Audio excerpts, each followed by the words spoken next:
Hi, Rita. Thank you for inviting me.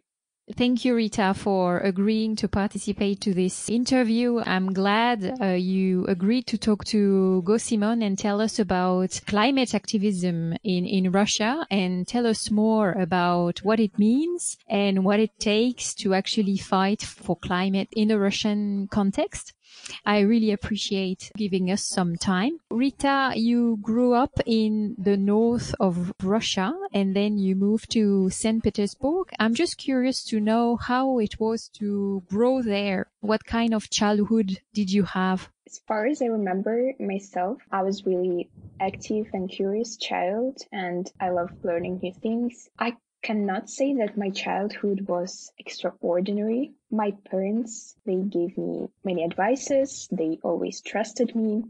And I'm really grateful for that because it made me more independent. When I think about my childhood, I remember our family trips, my sister, my friends. What are your parents doing if they are not currently retired? My mom, she's not working now, and my dad, he's working in the bank. They inspired you in some ways? Did they give you the freedom to choose what to study and what type of dreams to go after? They gave me freedom like all the time. I'm really happy to be able to choose what I would like to do in the future, and they always support me. They don't force me to do something that I don't want to. How was your interest for the environment and climate change more specifically started? My interest in climate appeared this year when I started volunteering. In the end of May, I volunteered on a lecture called Education in the Era of Climate Change. And before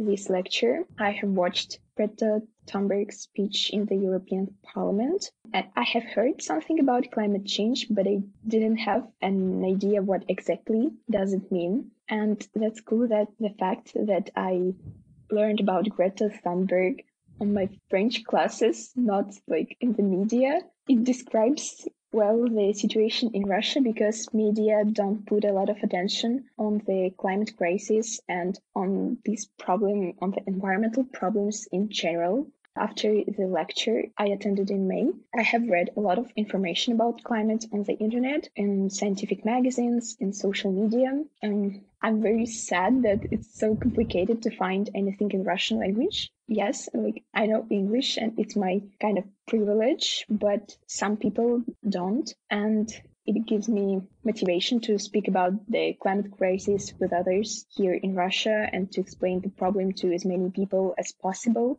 So you would say it's when you heard Greta Thunberg talk at the United Nations that you realized the urgency. Before that, you were not specifically aware, or there was no program or people around you talking about climate change. I can say that the lecture was my tipping point, and after this lecture, I completely understood what Greta was saying. And between understanding that and the decision to act on climate change, what happened in between? I can't say that I started right after this lecture and after I realized the situation. I started to collect waste separately at my home and to promote the idea of recycling and other ecological problems. And then this summer on social media community, I've seen posts about Fridays for Future mass strike in Moscow. And then I decided to go there, and I was really surprised that this movement exists in Russia. Why? Because we don't have media that writes about climate strikes, about these kind of actions. And I thought this topic is not that popular. Were your parents, your family, your friends supportive of you joining the strikes every Friday? When I told them about my first strike, my parents, they were kind of skeptical because they didn't understand the problem. And I discussed it with them. And my father, he thought that it's not humans who are making an impact on climate now. And he thought that climate was changing like always then I explained him why it is important and why we should act and what are the causes of climate change, and they allowed me. But I think even if they didn't understand the problem, they will allow me. Did you manage to convince them that climate change was caused by human activity? Yeah, I recommended them to read IPCC reports. Yes. I think it's the best instrument. Probably not read enough. Your trajectory, choosing to fight against climate change and try to change the opinion in Russia on the matter is probably not what you had dreamed of or still dream of as a kid, as a young person. What kind of dreams did you have as a kid before realizing about climate change? I always was interested in science, and I wanted to do some research in biology field in the future. But after I read about these problems and I started promoting these ideas, I decided that I would like to do something connected with environment in the future.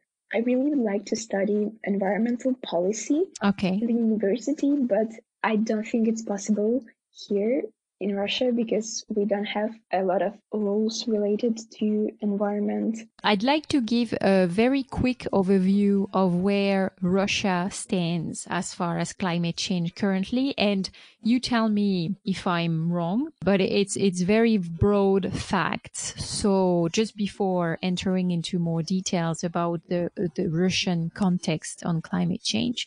So Russia is currently the fourth country in the world contributing the most to greenhouse gases emissions. The melting of the permafrost, so 60% of the Russian territory, makes Russia extremely vulnerable to climate change, can lead to floods, it already does, fires, etc.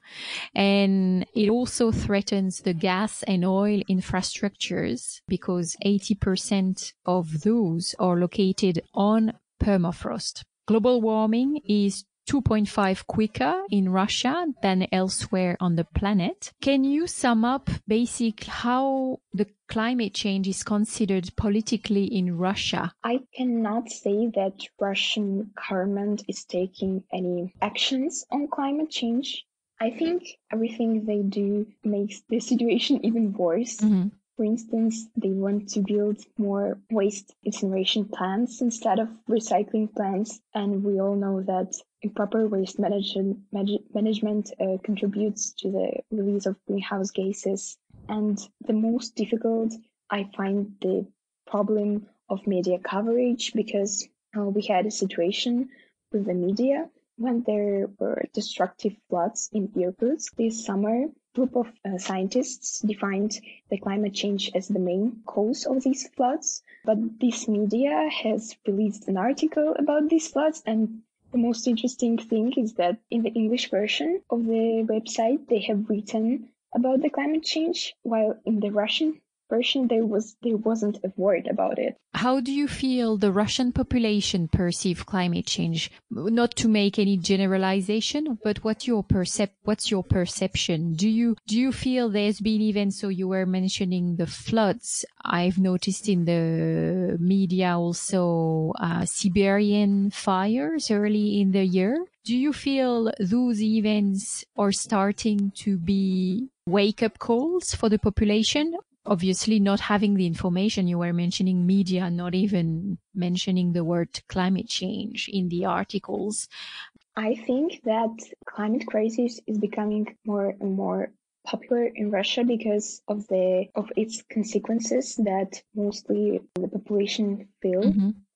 Like Siberian fires and floods, and we have a lot of sensitive regions here, and I think these catastrophes will be called for action. And I can say that comparing to the end of the spring, now there is more information and more media are writing or trying to write something about climate crisis. And I think bad media coverage, it's more complicated for us to get the government to ban fossil fuels. And when I started doing activism, I thought a lot about who should take initiative to abandon fossil fuels. You know that Russian economics is based on the selling fossil fuels to the European countries. And I was thinking if the European countries should stop buying it from Russia, or Russia should stop selling it to Europe. And now I think that even if other countries stop buying it from us, then inside our country, we still want to refuse it because we have a lot of resources.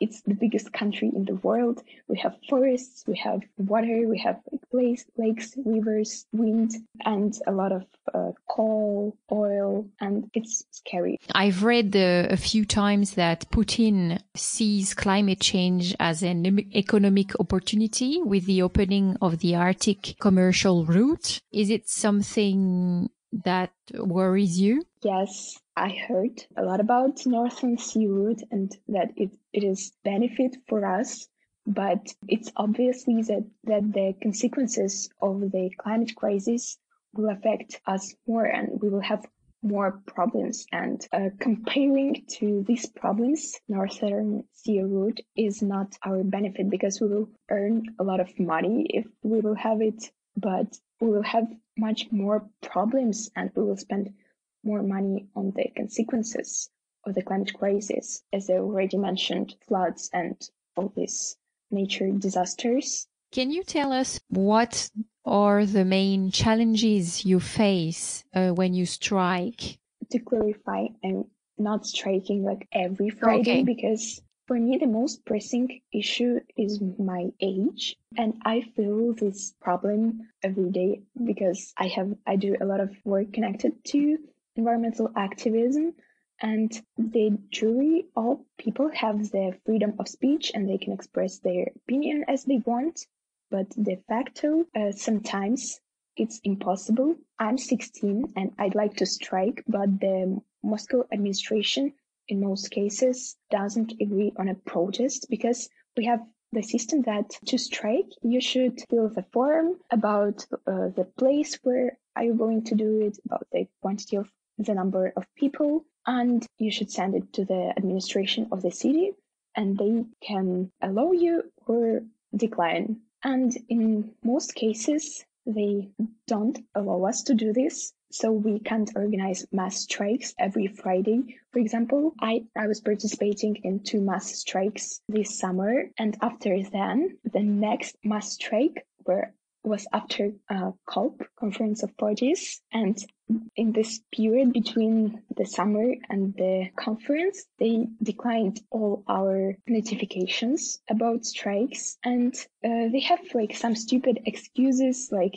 you will disturb people in the square, or at the same time another event will be held there. So my other friends, they go to a single picket every Friday, and our laws, they don't say from what age you can organize a single picket. You cannot be an organizer of the picket if you are younger than 18. But you can be a participant any age. And am I a participant or an organizer? I have no idea.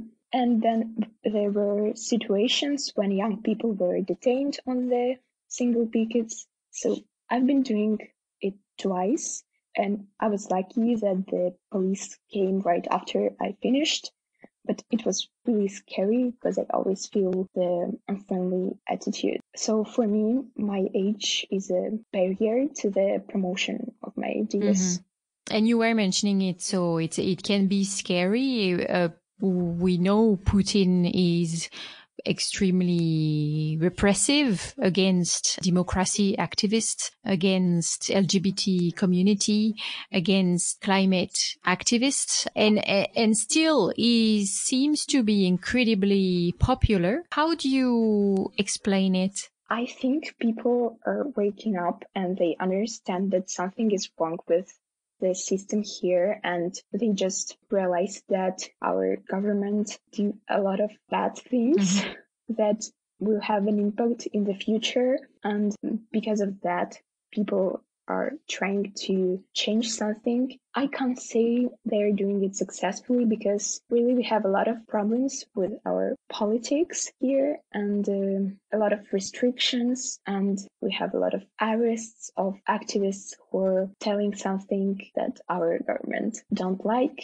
For example, my friend, climate striker, was arrested for 6 days and he spent it in the jail because of the peaceful protest. And it's crazy. Do you feel there's more and more people joining the movement, though, despite the risks to be arrested or to face potentially jail? Yes, the movement is definitely growing because people realize that it's like one of the biggest challenges of our century, and especially young people like me, they understand that it will make an impact on our future. And also now Greta is really popular character here in Russia after her speech in the United Nations.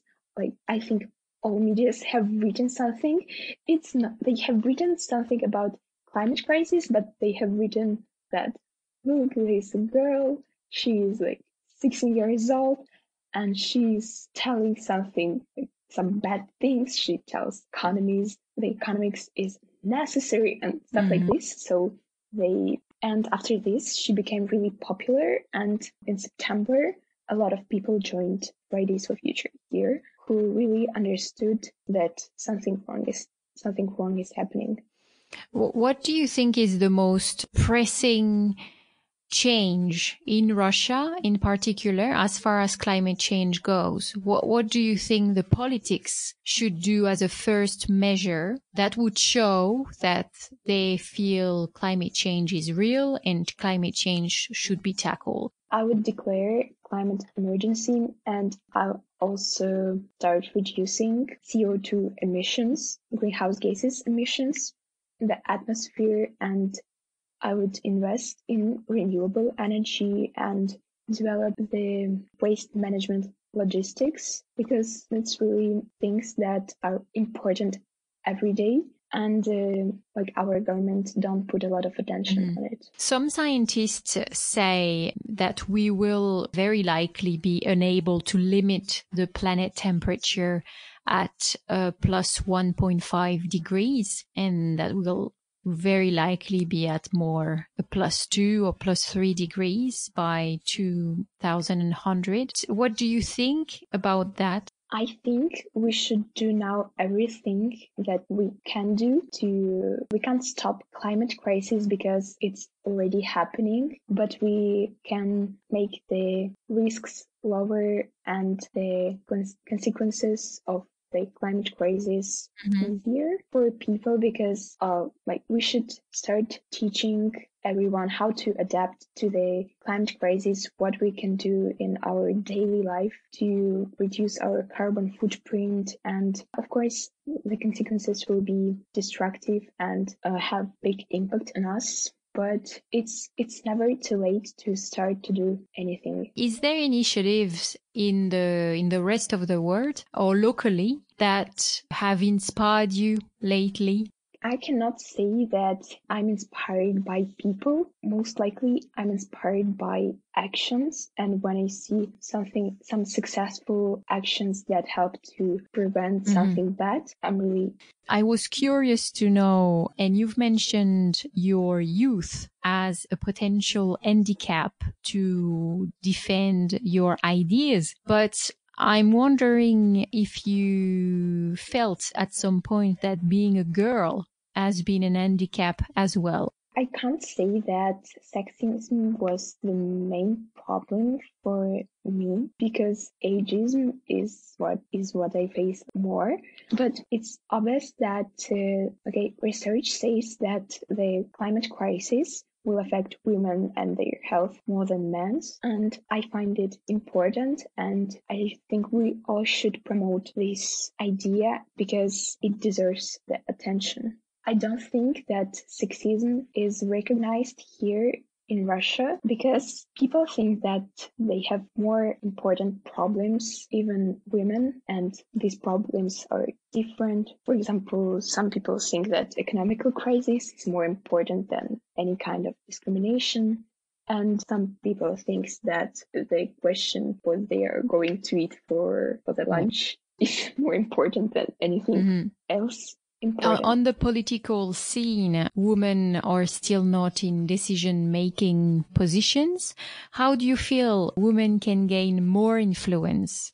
Firstly, it depends on the country because here in Russia, it's really complicated to do something with our politics and with our government and to change the government. And in the other countries, I think it's really up to country because in some democratic countries, if women think something that the society likes, they will vote for her and nothing, there are no barriers. But in more authoritarian countries, it's really more a complex question. Yes. I shared with you before this interview 2 articles from the press. The first article was about the COP25, and the failure to actually issue an agreement between all the countries to actually tackle effectively climate change. I saw you've been to Madrid when the COP25 was on. Is it the case? Yes, but I didn't attend. So what can I ask you why you went to Madrid when the COP25 was on? I went there just because I attended the course on action and peace. It was called that. And we discussed a lot of issues of the activism, of the communication between people, and also we discussed climate strikes and stuff like this. I didn't go to COP because I didn't think that I will have an opportunity to be in Madrid this time. But then I received an invitation to this course, so I went there. But so who was organizing the course? Yeah. It was an international organization, WC. Did you meet other activists from all over the world while there? Yeah, I met a lot of activists who were striking in their countries, and we discussed a lot how is it to strike in Europe or in Israel. Also, I met a lot of activists when I attended Fridays for Future Climate Summit in Switzerland this summer, and I can say that in the places like this, in the international meetings of activists, I really feel anxious and hopeless because there are like thousands of people striking in European countries, in North America, and in Russia, in Moscow. There are like 12 million people living here, and only like 70 people go to the biggest strikes. Yes. So how do you keep your morale high? How do you keep being hopeful? I see that the system is changing and that we are changing something. We are changing people's minds. And also, I feel the support of foreign activists. I see that they're doing great things. And I understand that if we want to do it, it would be worse that if we will. And only together, united, we can fight for our future. Some pushback to young activism for climate change and more generally just activism on climate change say that people just strike. They don't propose new ideas. What do you think of that pushback? I think that our main goal, Fridays for Future, is to spread the information about climate crisis, to raise awareness, and we're not obliged to give solutions because that's what our politicians should do, and the big heads of big corporations, they must find the solution for this. And us, we're just young people, and we're not politicians. We're not, we're not scientists. we're just people who have voice and who understand the situation. And I think that's enough for us. As a responsibility. And it's enough to make the change. Yeah. When you see initiatives like COPs failing to define ambitions and raise decarbonization targets established under the Paris Agreement, do you feel that type of format, COPs, is still the good way forward, moving forward? Do you still feel COPs are useful? Yeah, so COP25 failed, but I think it's really necessary to make conferences where all people from a lot of countries can meet and discuss such an issue, because we can, as I already said, we can find a fight against climate crisis only united. And I think it's a problem of the strategy and of countries that are not prepared to make the changes in the system, lower their influence on climate. But I still have a hope that COP26 will be more successful and that they will, like, all the countries will make some conclusions and to find solutions on climate crisis. I also shared with you an article on a bittersweet comment from Greta Thunberg on school strikes achievement. Greta Thunberg says school strikes have achieved nothing. What are your thoughts on this? Do you feel school strikes have achieved something? And do you sometimes doubt that it's the right approach? For me personally, there's no question, because I see that this movement and the actions has changed something in all the countries, and a lot of things happened this year. And Fridays for Future is a movement that is like international, and that's what the leadership looks like. We can see that a lot of initiatives were started because of Fridays for Future actions, and a lot of people who are willing to act and who are willing to make changes have started doing it because of Fridays for Future. I just wanted to ask you a question about the people of your generation.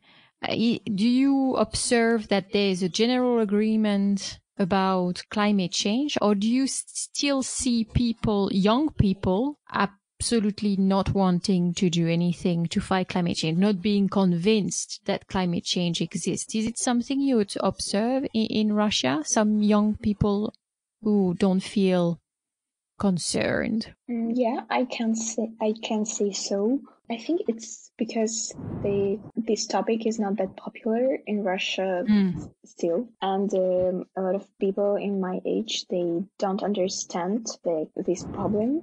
In my school, there are many people who are laughing at me because of climate activism, and they are making jokes. But I read these jokes almost every Friday on my Twitter. So now I'm not that sensitive for it, and I understand that, okay, maybe it's not the problem that all people will understand the first time. It's something that you complicated, and you should be open-minded to accept the thing that you're always making an impact on the changing of climate. And climate change, it's not something that is talked about in science course at school, or? In Russia, no. We have geography lessons, and we discuss what does climate mean in the sixth grade. And that's all. Like, our school program only covers greenhouse gases in the sixth grade, and climate also in the sixth grade. And I don't think that 10 years old or like 11 years old children are ready to understand this, are prepared to understand the information. And also, they don't talk about climate crisis at all.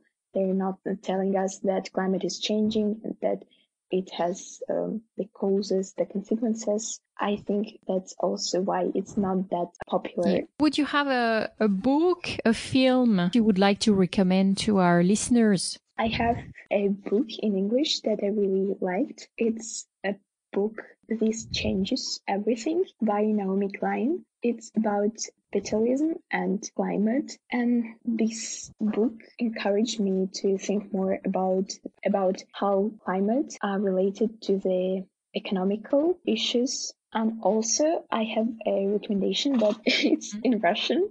But anyway, if someone from Russia or someone who speaks Russian is listening to this podcast, I really like CO2 Free podcast. It's the podcast about climate change, but in Russian language, and there are many talks with climate scientists. And excellent, really excellent. I don't speak Russian, but it's good. It's good to know that there's some podcasts in Russia giving a voice to activists and scientists and etc. Thank you very much, Rita, for your time and your responses. It was great to hear about what's going on in Russia and your work, your activism on climate. So it's good on you being so young and just wanting to change the world and following your dreams. Thank you, Rita. Thank you for having me in Go Simon's podcast.